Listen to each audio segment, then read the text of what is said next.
My sister announced her engagement at my baby shower and kept her wedding at my delivery date.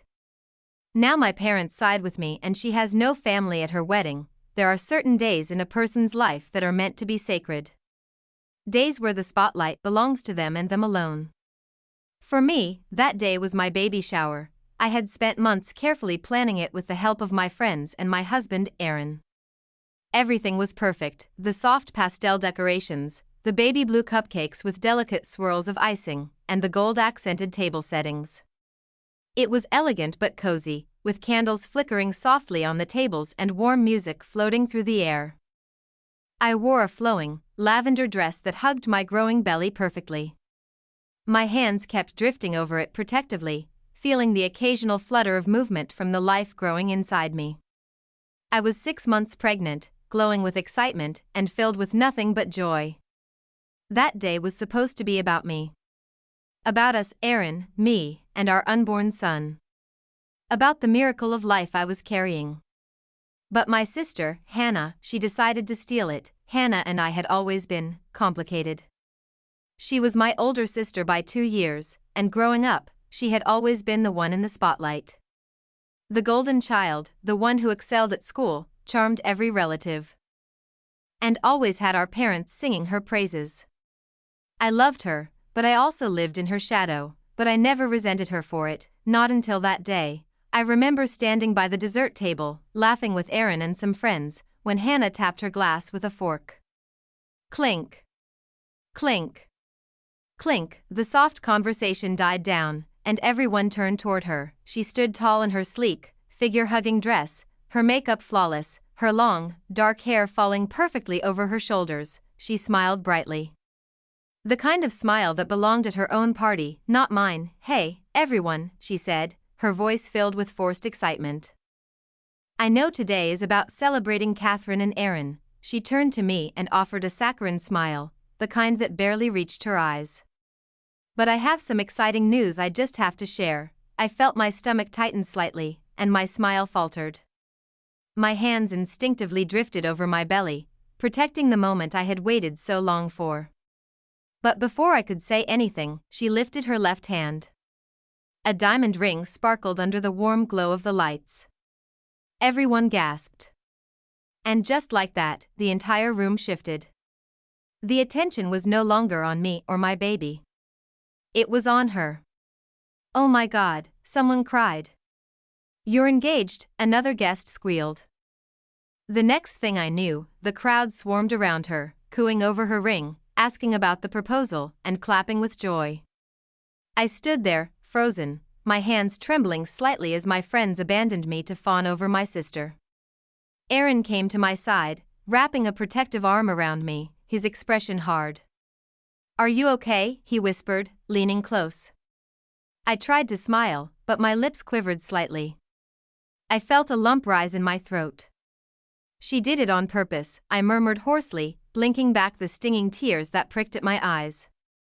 Aaron's jaw tightened, and his hand squeezed mine. "I know," he whispered, his voice low and cold. The rest of the baby shower felt like a blur. Instead of celebrating my son, everyone celebrated Hannah's engagement. I watched, numb, as she showed off her ring to family and friends, the very same people who had once hovered around me, eager to talk about my baby's future. Now, they were gushing about wedding venues and floral arrangements. My son, the life growing inside me, had been relegated to an afterthought, and Hannah, she had stolen the spotlight without a shred of remorse. After the baby shower, I tried to move on. I told myself that I was overreacting, that maybe she hadn't intended to overshadow me. I tried to forgive her. But then she did something even worse. 2 weeks later, I was sitting on the couch, my feet propped up with pillows, absent-mindedly rubbing my belly while scrolling through my phone. Aaron was in the kitchen, making us some tea, when my phone buzzed. It was a text from my mother. "Hey, honey. Just wanted to check in. How are you feeling about Hannah's wedding date? I know it's a bit awkward, but I'm sure you'll both work it out." My brows furrowed. Wedding date? I quickly opened my messages from Hannah. There was nothing. I opened Facebook and scrolled down. And then I saw it. Her announcement. A picture of her and her fiancé grinning at the camera. The caption reading, "Save the date, June 12th. Our wedding day." 2 hearts, I felt my blood run cold. June 12th. The day my baby was due. I stared at the screen, my hands trembling slightly, my breath catching in my throat. I felt physically sick. It wasn't a coincidence. It wasn't an accident. She knew. She knew my due date. And she chose it anyway. I felt my throat tighten with rage, my eyes blurring with hot, angry tears. Aaron appeared from the kitchen with 2 cups of tea, but the moment he saw my face, he froze. "Catherine," he asked, his voice laced with concern. I turned the phone around and showed him the screen. His eyes darkened. He carefully set the mugs down on the table and knelt beside me, taking my trembling hands in his. "She knew," I whispered, my voice shaking with disbelief. "She knew, Aaron, and she did it anyway." His hands tightened around mine. "She's trying to erase you, Kat," he said softly, his voice cold with fury. "She's making sure you won't be at her wedding. And she's making sure no one will be with you when you give birth," and he was right, that was her plan. By scheduling her wedding for my delivery date, she was ensuring that our entire family, my parents, my aunts, my cousins, would be at her wedding, not with me. When I would be in the hospital, laboring, giving birth to my child, I would be alone, and she didn't care. I didn't sleep a wink that night, after seeing Hannah's wedding announcement plastered all over Facebook, with the date clearly marked as June 12th. My delivery date. I lay awake in bed, seething with rage, my hands rested protectively over my belly, feeling the occasional flutter of life within me, while my mind churned with disbelief. I kept hearing Aaron's voice from earlier that evening, low and steady with fury, "She's making sure no one will be with you when you give birth." And he was right. That was her plan. By deliberately choosing my due date, she was ensuring that our entire family, including my parents, my aunts, my cousins, would be at her wedding, not by my side. She wanted me isolated, alone in the hospital while I gave birth to my first child, and she would be smirking at the altar, surrounded by the very people who were supposed to be with me. Her cruelty was deliberate, calculated, cold. I spent the rest of the night fuming, clutching my belly and seething with betrayal. By morning, I had made my decision. I wouldn't let this fester. I wouldn't let her get away with it. I would confront her face to face. At 9:30 a.m., I pulled into the parking lot of her apartment complex, my knuckles white from gripping the steering wheel too tightly, my heart pounded in my chest. But my hands were steady, my jaw was clenched, and my mind was made up. I slammed the car door shut and stormed toward her apartment, my flats slapping the pavement with each deliberate step. I didn't hesitate, I pounded on her door, loud and firm, with no intention of leaving until she answered. After a few moments, I heard the click of the lock, and the door swung open. Hannah stood before me, dressed in a silk robe, her hair wrapped in a loose bun, holding a steaming mug of coffee. She smiled brightly, as if she hadn't just committed the ultimate betrayal. "Catherine," she chirped sweetly, her eyes wide with fake warmth. She gestured to the living room behind her. Come in, come in. I have wedding magazines all over the coffee table.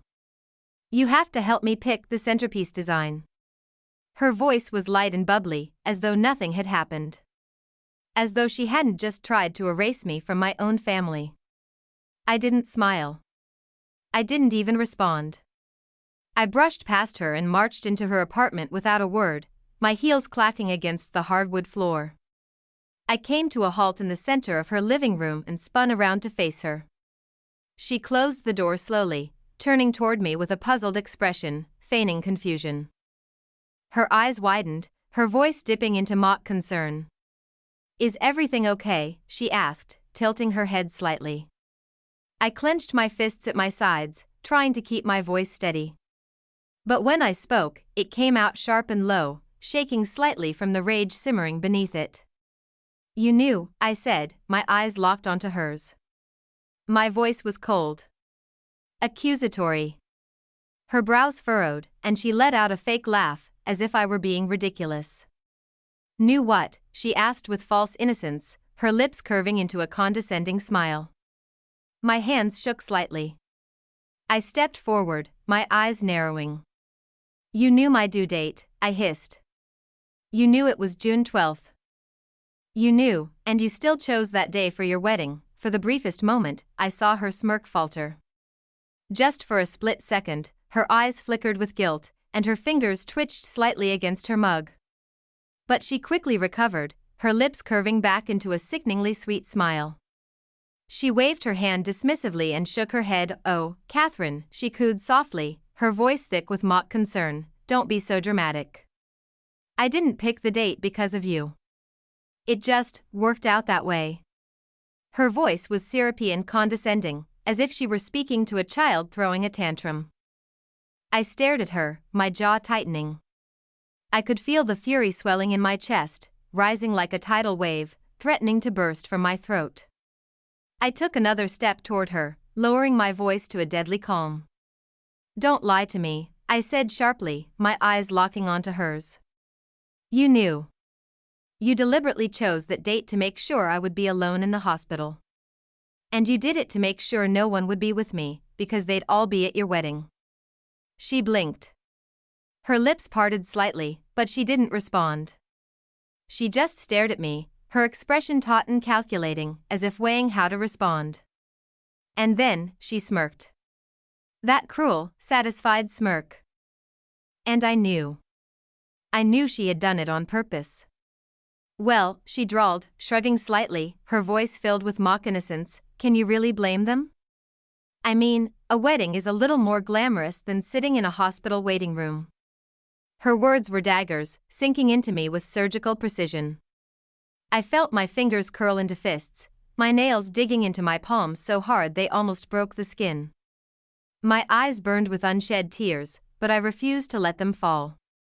I took a shaky breath and stepped even closer, my voice low and trembling with controlled rage. You are the most heartless woman I have ever known, I spat, my voice shaking. And when the day comes? You will stand alone at the altar. She let out a soft, mocking laugh, tossing her hair over her shoulder. Don't be ridiculous, she sneered, her eyes glinting with cruel satisfaction. Mom and Dad would never miss my wedding for something as mundane as a delivery. You're not that special, Catherine, I froze. For a split second, her words hit me like a blow. My throat tightened painfully. And then, the rage that had been simmering for weeks finally boiled over. I took a slow, deliberate step toward her. I lowered my voice to a menacing whisper, my eyes sharp and unyielding.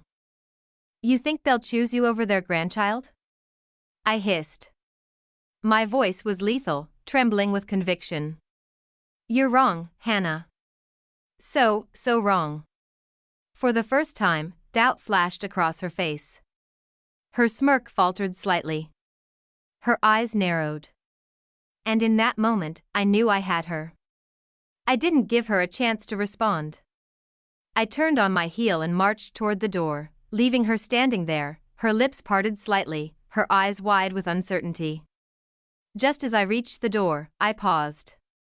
Without turning around, I spoke over my shoulder, my voice ice cold. And when you walk down that aisle, Hannah? I glanced at her, my eyes sharp and unforgiving. You can enjoy the empty seats, because you'll be all alone. I didn't wait for her to respond. I didn't give her the satisfaction of watching me leave with trembling hands or misty eyes. I walked out with my head held high, my back straight, and my heart burning with fury. And as I slammed the door shut behind me, I knew the battle lines had been drawn. And I was ready to fight. After confronting Hannah in her apartment, I drove home with my hands trembling on the steering wheel, my heart pounding in my chest. The words she had spat at me echoed in my head like a cruel refrain, "You're not that special, Catherine." Mom and Dad would never miss my wedding for something as mundane as a delivery.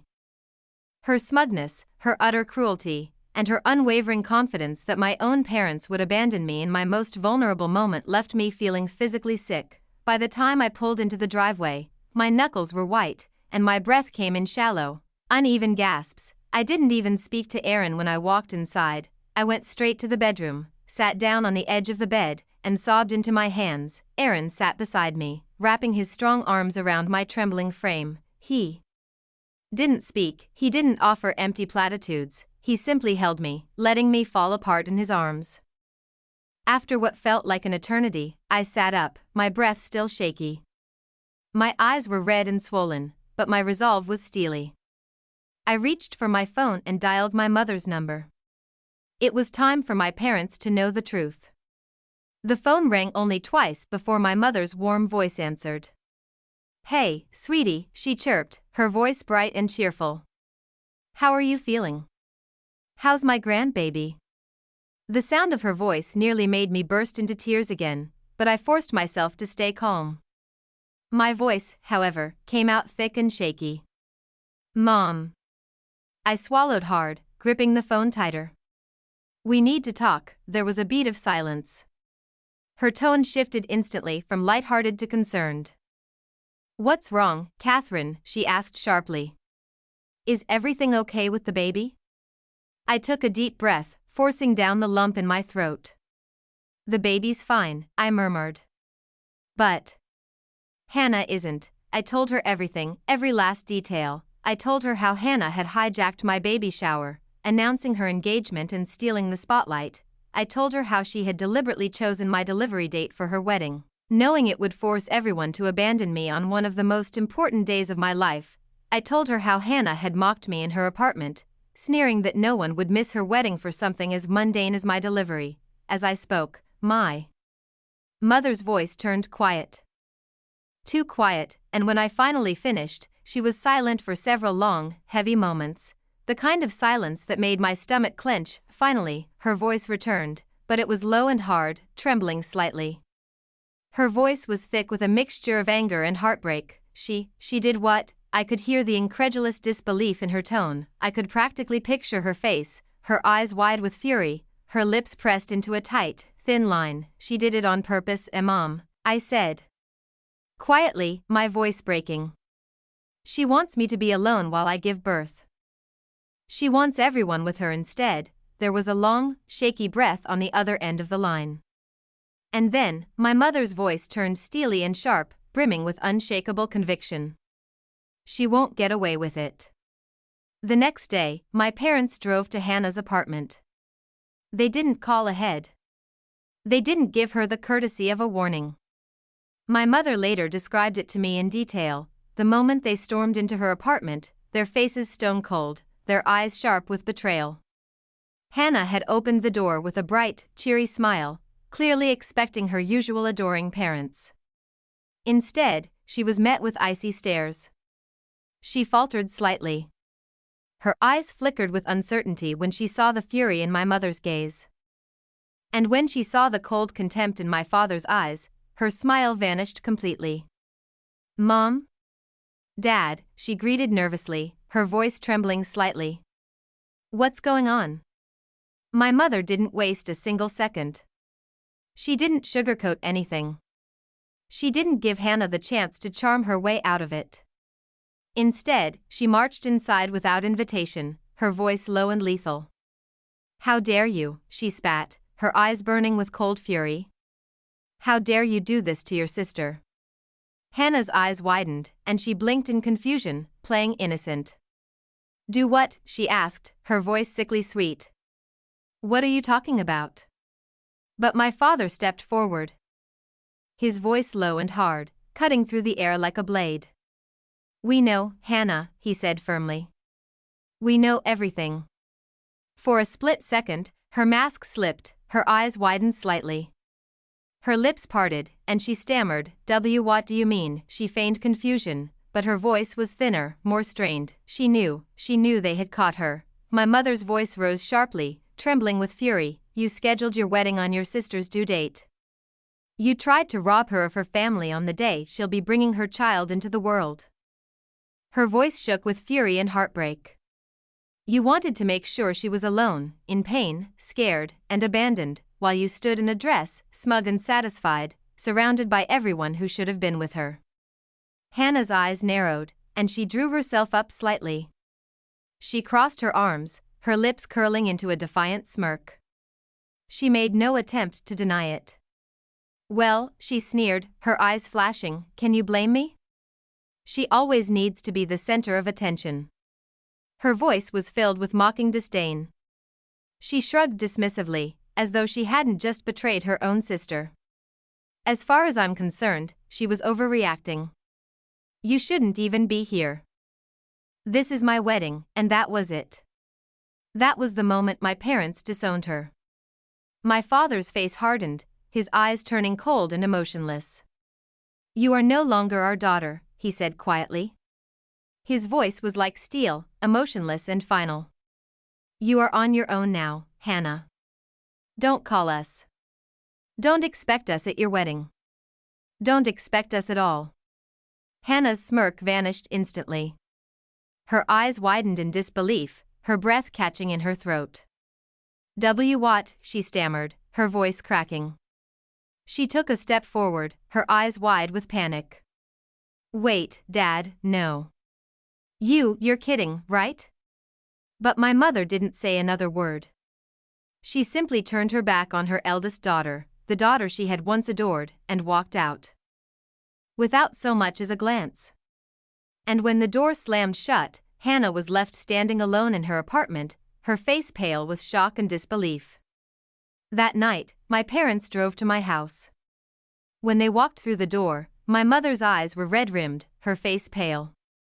But when she saw me, she rushed forward, wrapping me in her arms. We're with you, she whispered, her voice cracking with emotion. We'll be there for you. No matter what.